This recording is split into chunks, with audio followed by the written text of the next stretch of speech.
தாய் தமிழ் உறவுகளுக்கு வணக்கம். நடிகர் சூர்யா அதிமுகவின் துணை பொதுச் செயலாளர் ஆகின்றார்.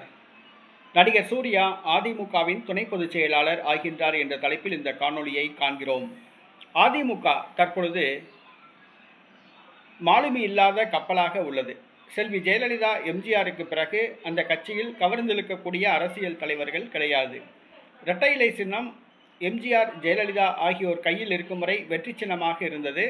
எடப்பாடி கைக்கு வந்த பிறகு கடந்த 10 ஆண்டு காலமாக இரட்டை இலை சின்னம் தோல்வியை தழுவியுள்ளது. கடந்த 10 ஆண்டு காலமாக செல்வி ஜெயலலிதா மறைவுக்கு பிறகு எந்த தேர்தலிலும் இரட்டை இலை வெற்றி பெறவில்லை. மேலும் தொடர்ந்து 12வது தோல்வியை பதிவு செய்தார் பழனிசாமி. இந்த சூழ்நிலையில் நடைபெற்று முடிந்த தமிழக சட்டசபை தேர்தலில் இரட்டை இலை 3வது இடத்துக்கு தள்ளப்பட்டது. இரட்டை இலையை மக்கள் மறந்துவிட்டனர். இனிமேல் அதிமுக ஆட்சிக்கு வருமா என்ற ஒரு கேள்விக்குறி. அதிமுகவை சார்ந்தவர்கள் சாறை சாறையாக தமிழக வெற்றி கழகம், நாம் தமிழர் கட்சி, திமுகவில் இணைந்து வருகிறார்கள். இந்த சூழ்நிலையில்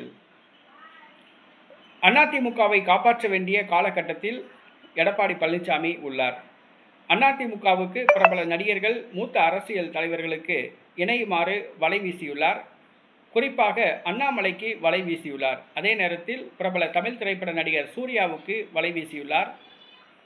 சூர்யா அதிமுகவிற்கு வந்தால் அவருக்கு துணை பொதுச் செயலாளர் பதவி வழங்கப்படும், நல்ல முக்கியத்துவம் கொடுக்கப்படும் என்று ஆசை வார்த்தை காட்டப்பட்டுள்ளது. நடிகர் சூர்யாவுடன் எடப்பாடி பழனிசாமி ரகசிய பேச்சுவார்த்தையில் ஈடுபட்டு வருகிறார். சூர்யா அதிமுகவில் இணைந்தால் அவருக்கு அதிமுகவின் துணை பொதுச் செயலாளர் பதவி, அதாவது எடப்பாடி பழனிசாமிக்கு அடுத்தபடி துணை பொதுச் செயலாளர் பதவி வழங்கப்பட உள்ளதாக கூறப்படுகிறது. சூர்யா அதிமுகவில் இணைந்தால் விஜய்க்கு மாற்றாக அதிமுகவை தூக்கி நிறுத்தலாம் என்று எடப்பாடி பழனிசாமி திட்டம் போட்டிருக்கிறார். சூர்யா சம்மதிப்பாரா என்பது தெரியவில்லை. பொறுத்திருந்து பார்ப்போம்.